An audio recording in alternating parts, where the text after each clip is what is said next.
Vous êtes invité à donner en fonction de vos moyens. C'est le lancement aujourd'hui de la 39e campagne d'hiver des Restos du Cœur. 170 millions de repas distribués en un an et 200 000 nouveaux bénéficiaires pour les restos. Les besoins explosent un peu partout en France, notamment à la campagne, comme dans les Alpes-Maritimes où un camion dessert chaque semaine les vallées de l'arrière-pays.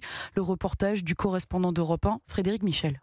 Des pâtes, des oranges, des courgettes, du savon au pied du camion des Restos du Cœur. Les bénévoles s'empressent de charger les marchandises qui seront distribuées dans l'arrière-pays niçois. Chaque semaine, dans les Alpes-Maritimes, 9000 familles s'approvisionnent au Restaurant du Cœur et elles sont de plus en plus nombreuses, loin des grandes villes. François Chantré, bénévole et président départemental. Un des visages de la précarité aujourd'hui, c'est la précarité dans l'arrière-pays. Parce qu'on est en face de personnes qui n'ont pas accès aux mêmes supermarchés, aux mêmes structures sociales, qui sont isolées, qui souvent ont des problèmes à se chauffer ou à se déplacer. Et donc on a mis en place cette épicerie itinérante dans les vallées de l'arrière-pays. René, bénévole au Restaurant du Cœur depuis 14 ans, connaît bien ces tournées. Ils partent toutes les semaines dans plusieurs villages, ils s'arrêtent. Ils vont même directement chez la personne parce qu'elle ne peut pas se déplacer. Je vais dire dans la chanson des restos, c'est dit, un peu de pain et de chaleur. Et on ne sait pas si c'est pas la chaleur le plus important. Et dans ces villages, les Restos du Cœur représentent bien souvent le seul lien associatif venant en aide aux plus démunis.